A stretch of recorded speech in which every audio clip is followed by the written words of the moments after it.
Hello दोस्तों, बहुत बहुत स्वागत करते हैं आप सभी का हमारे अपने यूट्यूब चैनल फोकस ईयर में। तो दोस्तों, आज हम देखने वाले हैं सार्वगुणज और सार्वगुणनखंड पर आधारित प्रश्न। ठीक है, और ये क्वेश्चन ऐसे हैं कि भाई ये हमेशा सीटेट के एग्जाम में पूछे जाते रहे हैं और काफ़ी ज़्यादा हमेशा ये आए हुए हैं। तो इस बार भी लगभग उम्मीद है कि भाई ये क्वेश्चन जरूर पूछे जाएंगे इस तरह के। तो इन्हें देखने के लिए सबसे पहले हमें देखना पड़ेगा सार्वगुणज क्या है और सार्वगुणनखंड क्या होता है। तो इससे पहले आप जान लीजिए कि गुणज क्या है। तो देखिए, गुणज जैसे कि दो का गुणज अगर पूछा जाए, दो का गुणज क्या होता है, दो का पहाड़ा आप लिखते चले जाएंगे लाइन से, तो वो दो का गुणज कहलाता है। इसी तरह से जैसे मान लीजिए पाँच का गुणज पूछा जाए तो पाँच का पहाड़ा लिखते जाइए, अब वो भी क्या हो जाएगा, पाँच का गुणज हो जाएगा। ठीक है, और अगर सार्वगुणज यानी कि सार्वगुणनखंड यानी कि गुणनखंड की अकेली बात करें तो गुणनखंड क्या होता है। गुणनखंड वह होता है जिसमें किसी संख्या से भाग लग जाए। जैसे कि किस किस संख्या से भाग इसमें लग सकता है, दो से भाग लग जाएगा, तीन पाँच से लग जाएगा और 10 से लग जाएगा।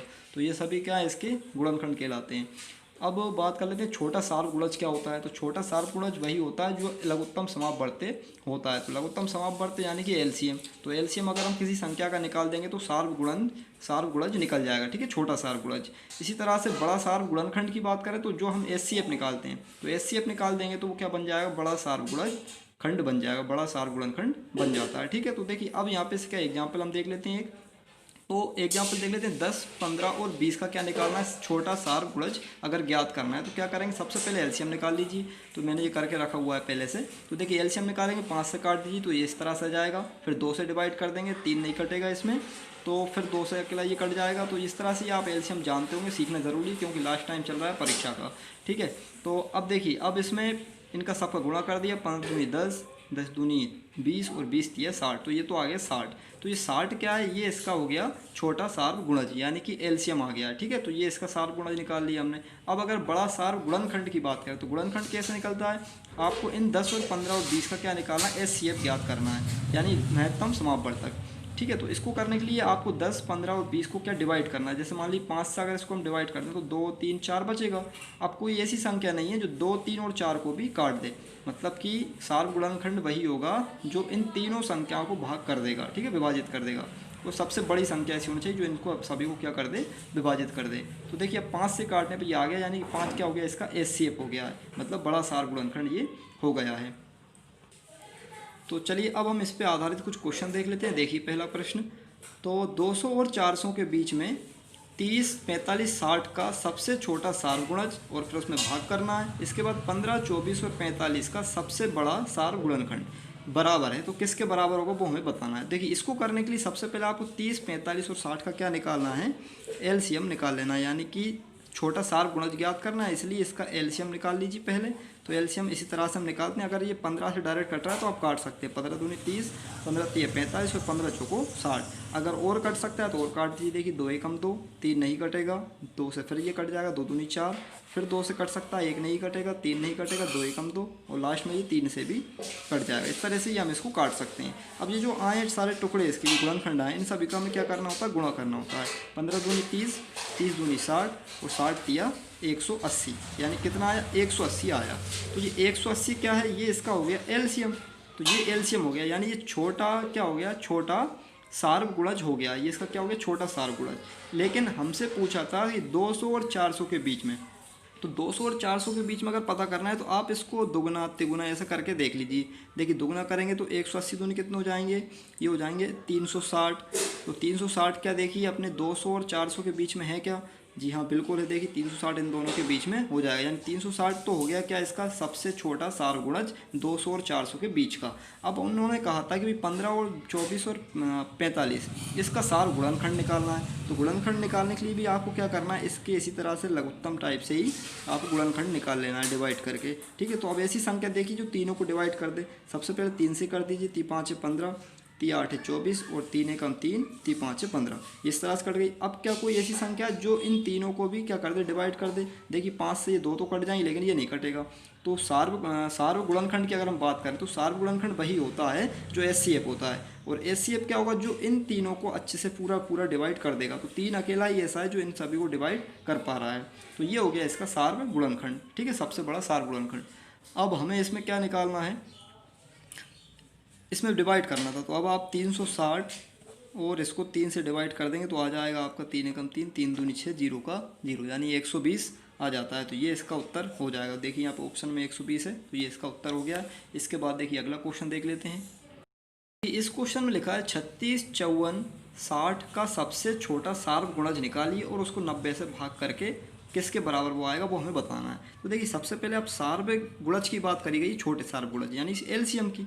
तो 36, 54 और 60 इसका क्या निकालना है हमें, पहले तो एलसीएम निकाल लेना, यानी छोटा सार्वगुणज निकालने के लिए एलसीएम निकालते हैं। तो एलसीएम निकालने के पहले आप इसको डिवाइड कर दीजिए। देखिए किससे कट जाएगा, 3 से काट सकते हैं, 3 एकम 3, 3 दूनी 6। ऐसे देखिए ये कट जाएगा, 3 एकम 3, 3 8 24, 3 दूनी 6, यानी इस तरह से कट गया। और कट जाएगा तो और काट दीजिए, 2 से देखिए 2 6 12, 2 नाम 18 और ये 10 बार कट जाएगा।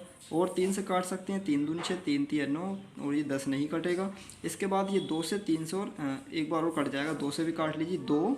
इसके बाद 3 नहीं कटेगा, 10 कट जाएगा 5 बार। अब आखिरी में जाके ये 3 से और 5 से भी कट जाएगा। तो इन सभी के हम गुणा कर लेते हैं। 3 दूनी 6, 6 दूनी 6 तिया 18, 18 दूनी 36 और 36 तिया अगर देखें तो 36 तिया कितना हो जाएगा, इनका और गुणा आपको करना पड़ेगा 5 से और 3 से। तो 15 तिया 45 और 45 और अगर हम 36 का गुणा कर देंगे तो कितना आ जाएगा, देखिए 15 छक्के 90 की 0, हासिल लेके आएंगे 9 और 15 तिया 45 और 9 हो जाते हैं 54। तो यानी कि ये इसका हो जाएगा 540। तो 540 क्या है, सबसे छोटा सार्वगुणज आ गया इन तीनों का। ठीक है, तो 540 आया। अब 540 को आप क्या करना है, 90 से डिवाइड करना है। तो देखिए 540 को 90 से डिवाइड करके देख लीजिए, 0 से 0 कट गया, 9 चौको 9 छक्के 54 यानी 6 आया। काटने पे क्या आया 6, मतलब कि 6 इसका उत्तर हो जाएगा दोस्तों। ठीक है, तो इस तरह से ऐसे क्वेश्चन हमें करना है। चलिए अगला क्वेश्चन देख लेते हैं।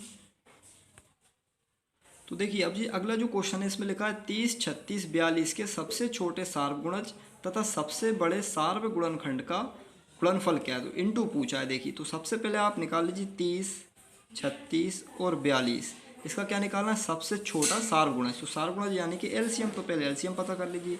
देखिए किससे कट सकती है ये संख्या, 6 से। आप डायरेक्ट अगर कट रहा है तो 6 से भी काट सकते हैं, कोई दिक्कत यहाँ पे नहीं होगी। तो 6 पंजे 30, 6 छिंग 36 और 6 सत्ते 42। अब देखिए ये 5 से, फिर 6 से और 7 से फिर कटेगा। तो इन सभी का हम क्या कर लेते हैं, एक बार और गुणा कर लेते हैं। तो देखिए 5 छक्के हो जाएंगे 30, ये ना, तो ये 5 छक्के 30 हो जाएगा। फिर 6 को करना है आपको 30 से फिर गुणा, इस तरह से ये गुणा और होगा अभी।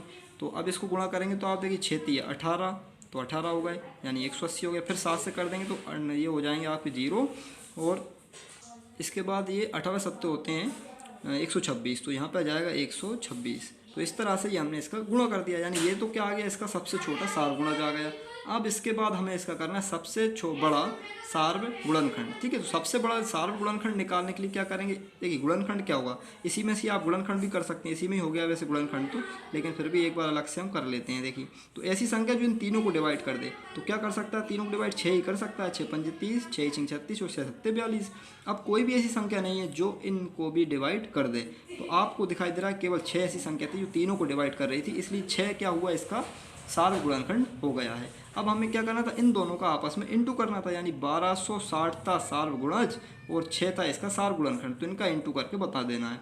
तो 6 का 0 में करेंगे, 6 छिंग 36, 6 दूनी 12 और 3 15 की 5, हासिल क्या है 1, 6 कम 6 और 1 हो जाते हैं 7, यानी ये इसका उत्तर हो जाएगा। देखिए ऑप्शन में दिखाई दे रहा है आपको, ये डी नंबर का ऑप्शन इसका राइट हो जाएगा। अब देखिए ये अगला क्वेश्चन क्या कह रहा है, इसमें देखिए आप 21 और 49 के बीच 7 के गुणजों का योगफल, तो 7 के गुणजों का योगफल निकालना और भाग करना है 25 और 30 का सबसे बड़ा सार्वगुणनखंड से हमें भाग करना है। तो पहले 21 और 49 के बीच 7 के गुणज आपको ज्ञात करना है। गुणज मतलब कि एक तरह 7 का पहाड़ा होता है गुणज, ठीक है ना। तो अब देखिए डायरेक्ट भी आप निकाल सकते हैं, कितने गुणज आएंगे, देखिए 21 और इनके बीच में, तो 21 के बाद क्या आएगा, 21 के बाद 7 के 21, 7 चौको 28 होते हैं, तो पहले आ जाएगा 28। फिर इसके बाद आएगा 7 चौको 28, 7 पंजे 35 और फिर 7 छिंग 42। तो 3 ही क्या हो रहा है, इसके क्या हो रहा है, केवल गुणज हो रहा है। अब इनका योग हमें करना है, सभी को हम तीनों को क्या कर देंगे, आपस में जोड़ देंगे। तो जोड़ने पे क्या आएगा, देखिए 8 और 5 13, 13 और 2 15 की 5, हासिल क्या 1, 2 और 1 3, 3 और 3 6, 6 और 4 10, तो 105 तो क्या आया, इनका योगफल आया। अब इसके बाद 25 और 30 का सबसे बड़ा सार्वगुणनखंड हमसे पूछा है। तो देखिए 25 और 30 का सबसे बड़ा सार्वगुणनखंड, तो ऐसी कौन सी संख्या है जो दोनों को डिवाइड कर देगी। तो देखिए 5 ऐसी संख्या जो इनको डिवाइड कर सकती है। तो देखिए 5 पंजे 25 और 5 छक्के 30। अब ऐसी कोई भी संख्या नहीं होगी जो 5 और 6 को भी काट दे, तो इसलिए ये 5 ही अकेला यहाँ पे क्या हो गया, हमारा एचसीएफ हो गया। इस तरह से आप एचसीएफ यानी सबसे बड़ा सार्वगुणनखंड इसका आ जाएगा। ठीक है, तो अब हमें क्या करना है, इनका गुणनफल दिया था, क्या करना है, सॉरी गुणनफल नहीं, भाग दिया है, यानी आपको 105 को भाग करना है 5 से। ठीक है, तो क्या आएगा देखिए उत्तर, इसको काट देते हैं, 5 दूनी 10, 5 एकम 5, यानी कितना आया 21। इसका उत्तर आ गया, देखिए ऑप्शन में भी दिखाई दे रहा है, ये इसका उत्तर हो गया है। तो देखिए अगला क्वेश्चन देख लेते हैं। अगले क्वेश्चन में लिखा है कि 4, 5 और 6 का सबसे छोटा सार्वगुणज और 5, 6 और 9 का सबसे छोटा सार्वगुणज। तो इनके देखिए हमें अंतर निकालना है, गुणज हैं दोनों में सार्वगुणज। तो पहले हम 4, 5 और 6 के सार्वगुणज की अगर बात करें तो क्या हो सकता है, देखिए आप इसको काटेंगे, 2 से काटेंगे, 2 दूनी 4, 5 नहीं कटेगा, 2 तिया 6। इसके बाद फिर देखिए 2 से तो नहीं कटेगा अभी, तो 2, 5, 3, इसके तीनों टुकड़े और अभी आने बाकी हैं। तो आप इनको आपस में क्या कर दीजिए, गुणा कर दीजिए, 2 दूनी 4, 4 पंजे 20, तो 20 तिया 60 हो जाएगा। तो ये इस तरह से इसका एलसीएम निकाल दिया, यानी हमने ये सार्वगुणज इसका निकाल दिया। अब इसके बाद अगला सार्वगुणज हमें निकालना है 5, 6 और 9 का। तो इसको भी आप 2 से काट लीजिए, कट रहा है तो देखिए 2 से कट सकता था तो काट दीजिए, चलिए 5 नहीं कटेगा, 2 तिया 6 और 9 ऐसे ही रहेंगे। अब 3 से काट दीजिए तो 5 नहीं कटेगा, 3 एकम 3 और 3 तिया 9।